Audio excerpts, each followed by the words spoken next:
Hey everyone, Chris here from AV Technology. I'm joined by Daniel and Andrea Sennheiser, co-CEOs of Sennheiser. It's not every day that you get the chance to speak to Sennheiser's top brass, but Sennheiser is celebrating a special birthday and they're speaking to the press, so that's awesome. This year marks the company's 80th anniversary, so congrats, gentlemen. Thank you. Thank you, Chris. So I guess my thoughts around sort of longevity and success of a business like Sennheiser is that you do what you do well over decades, but you also have to make the most of new opportunities. So my thoughts around the last 10 years or so is how Sennheiser has made the most of their opportunities by growing into the commercial AV sector. So I sort of wanted to maybe spend the time that we have focusing down that rabbit hole, if I may. So I guess my first question to you both is, how has the commercial AV sector contributed to Sennheiser? Is it a much bigger part of the mix? Is it an ever-growing part of your business mix? Well, particularly in the last 10 years, we've seen a tremendous growth in the area where audio and video is used in a combination. So we've been in the business of installed systems, be it conferencing and the like, for a long time and for decades, but only in recent years, with the rise of a lot of virtual meetings, hybrid meetings, obviously also facilitated through COVID, we've seen a tremendous growth in applications and also a technology convergence towards standards, and whether it's Microsoft Zoom or Zoom meetings. So this part of the business has obviously soared very, very successfully, while at the same time we also see that audio, which has always been very close to our heart since 80 years, is reaching more attention when it comes to audiovisual applications, because the visual side has been taken care of for quite a while with larger screens, more resolution, a lot of different formats, and now the audio part is being appreciated much more than ever. For sure. And what would you consider, when you look in the rearview mirror, as being some of the key kind of stepping stones to filling that sort of gap in the market? Like, personally, I was thinking, maybe Speechline back in 2014, where you incorporated Dante and encryption, seemed like a big leap forward for Sennheiser. What would you think? Yeah, so for us, it's not so much about individual products and about individual launches. We think more in collaboration with our customers. So for 80 years now, we've been creating innovation together with our customers, learning from them, learning with them through the difficult applications. And as a family company that is still family run in the third generation, family owned, we're able to look at this with a long-term view. And it allows us to invest significantly, not only in our innovation pipeline, R&D and all of that, but also in our own production facilities in Germany, in Romania, making us much more independent from the global supply chain.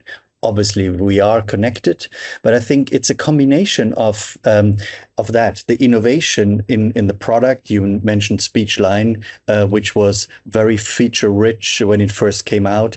Now the Team Connect ceiling family, which is extremely forward looking with dynamic beam steering, so you can completely be free in the room, to the latest edition, the video collaboration bars, which are the most feature-rich video collaboration bar in the market. Excellent audio. But at the same time, also the historic reliability that Sennheiser has, both as a manufacturer and as a business partner to our partners around the globe. Yeah, for sure. I get that, and let's see if hopefully I can ask this question so that you just don't look at me blankly, because it's sort of slightly nuanced, and I'm not sure whether I'm going to get it out properly. But, over 80 years, you've developed, world's best reputation in the magic that you produce through your transducer designs and technology. And then, Team Connect comes along and the AV sector comes along, and you're dealing with sort of like, these MEMS capsules that are popped out of, I assume, sort of the same factory maybe as everybody else's. So the smarts or the point of difference that Sennheiser brings is starting to change from the traditional microphone-led company that you were. Yes, TCC2 is effectively a fancy microphone, but what makes it, sort of a world beater isn't the capsules. So I just, do you know where I'm headed, and do you have like an answer to sort of where I'm headed?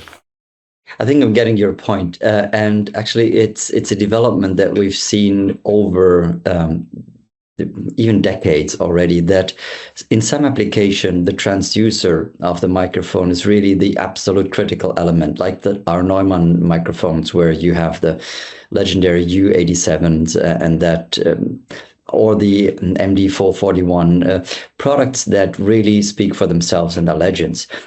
And then there's our ability to create audio experiences, really goosebump moments, or just a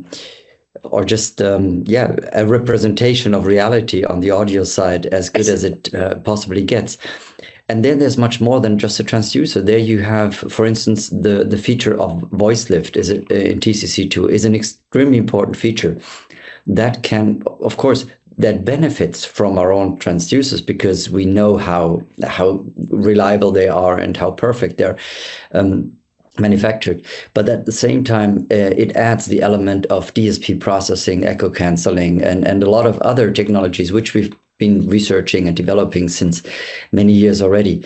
So it's very much really depending on the whole workflow that needs to happen. Or our latest edition with Spectera, almost an ecosystem that has just started to develop, and here really the transmission scheme of using broadband time division multiplexing opens a totally new flexibility for their application.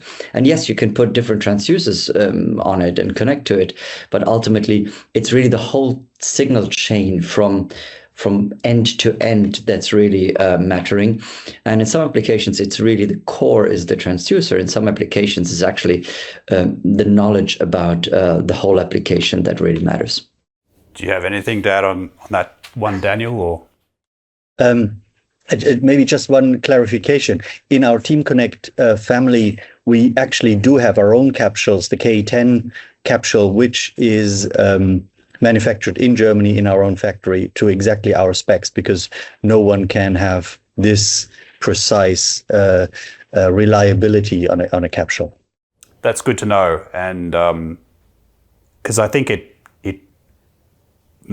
feels to me that the sort of the leaning or the MEMS capsule kind of shift, it's only going to get more and more prevalent. Some studio monitors are now being designed and marketed with these capsules, and it feels like that, maybe you could tell me, but is it harder to sort of stamp your Sennheiser signature on those types of capsules, or is it just as relevant for them as it is for, a U87 capsule? Well, there's nothing wrong with MEMS capsule for the right applications. we research MEMS capsules ourselves, and we are invested into a startup, Sensible, from Norway, which is looking at exactly that. So, and over the years, whether it has been dynamic capsules or electret capsules or the large diaphragm capsules that you find in a Neumann, we don't believe in one technology or another. We believe in understanding exactly the application that is needed and choosing the right combination of capsule software, physical design, because that's also a large portion. And so in essence, it's really about understanding the user experience and then designing the system that delivers that user experience. And that needs co-creation, it needs strong collaboration with our customers, and it needs the intelligence and the ingenuity of our engineers, which create a solution that is reliable, innovative, and stands out in its audio quality. So not so long ago, an AV project would specify best of breed components into a project based on the consultant's kind of preferences or what was best for the job. You know, it might be control, it might be optics and cameras, it might be media transport, loudspeakers and other audio. We've noticed that sort of becoming perhaps more consolidated, and there being fewer opportunities for the niche sort of boutique AV manufacturer. Obviously, you're not boutique or niche, but you are a specialist. So how do you see, I guess, the sort of moving of the tectonic plates in the bigger picture as far as some of those companies that are maybe trying to control the ecosystem? Do you see that, or do you plan for it? Yeah, we look at the market in different applications, and our home turf, I would say, are high impact spaces. High impact spaces, which is large to medium meeting rooms, boardrooms, and conferencing, where really audio is a key ingredient of the whole solution.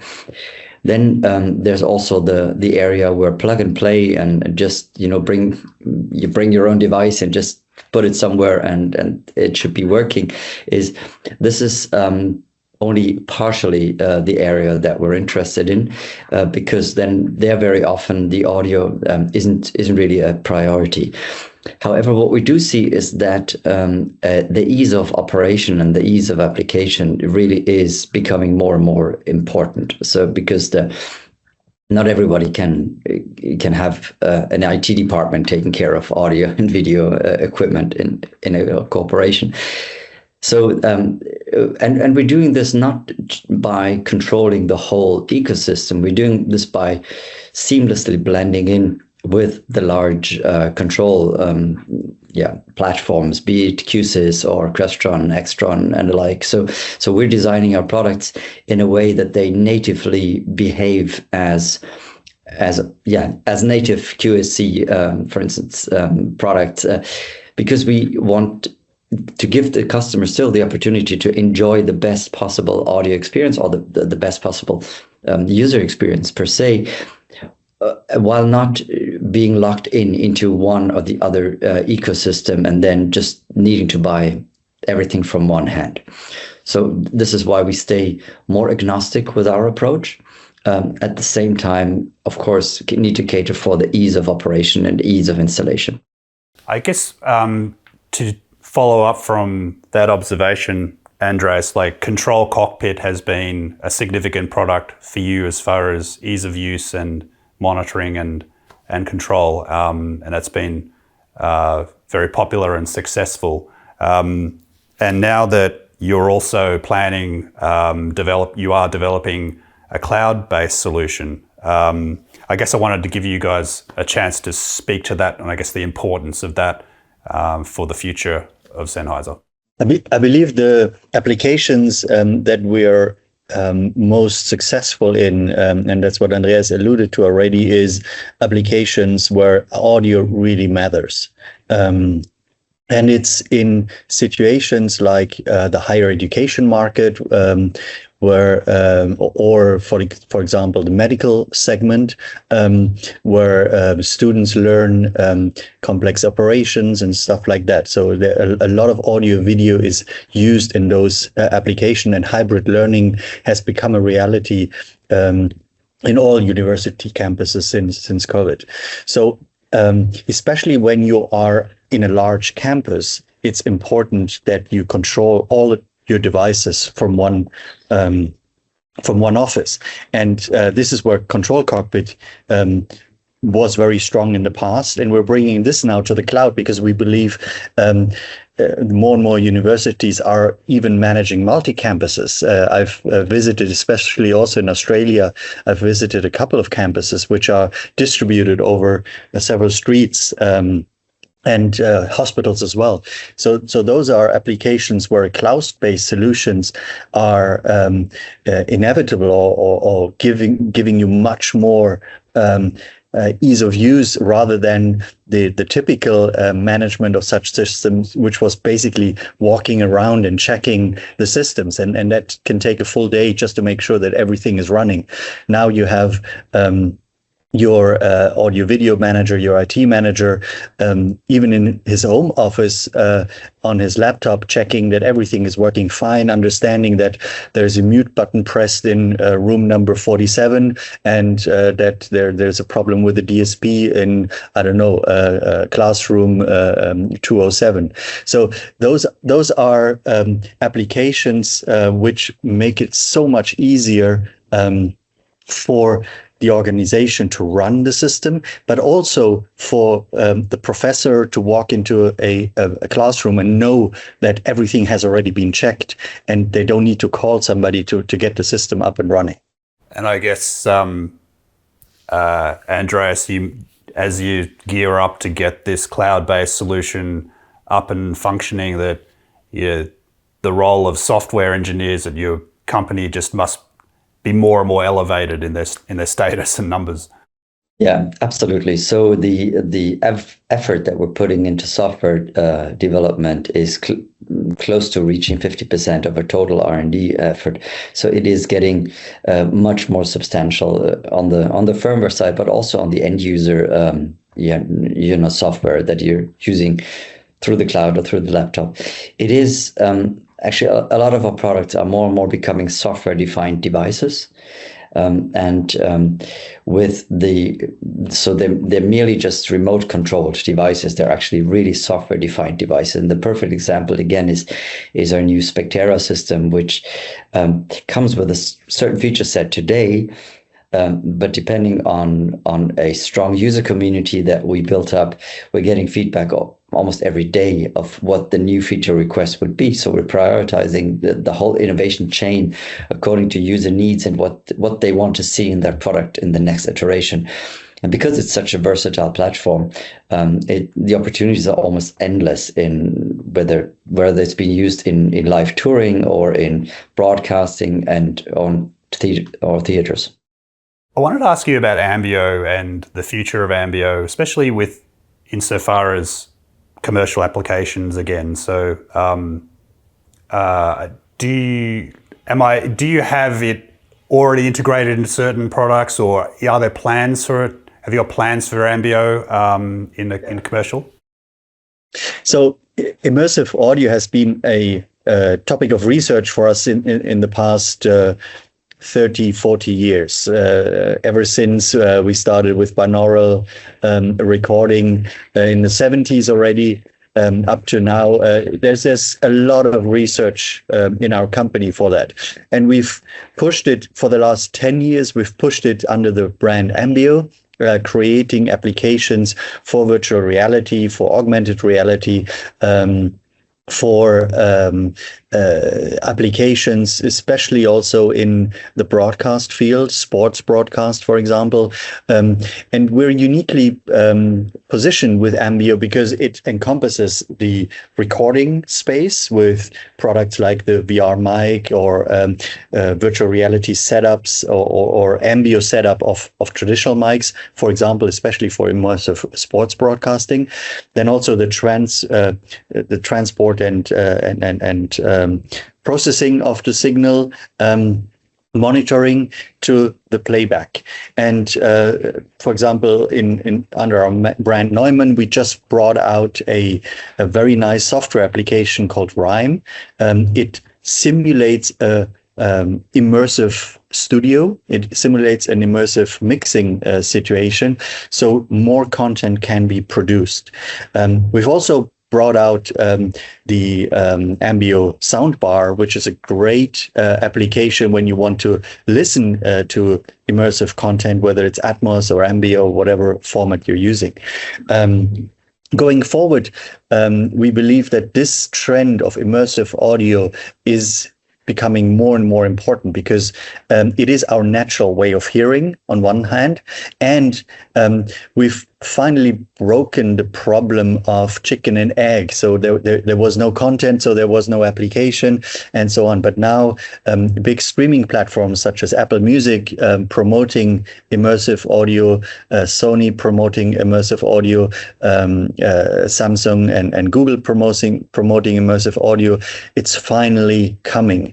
Our application, whether it's in the car, for example, you can buy a smart #5 or a Cupra, where you have the Sennheiser immersive experience already inside, or whether you're mixing it in a professional Neumann studio or with Rhyme, you can actually create much more meaningful audio experience that, as Andreas said earlier, create the goosebumps moments. But we also believe, especially in the field of AV, that there is a world to play in, because if you think about large and long meetings with several people calling in, the inclusion of everybody in a virtual meeting, so you have less fatigue, you have higher degree of inclusion of the remote participants. It makes learning easier and it makes collaboration easier. Well, that's my time's done. So I appreciate the time you spent with us, and thanks, fellas. And once again, congrats on the big anniversary, and cheering you on for the road to the 100th. Hopefully we're all there to see it. Thank you, Chris. See you then. Nice talking to you. Or before. Thanks very much.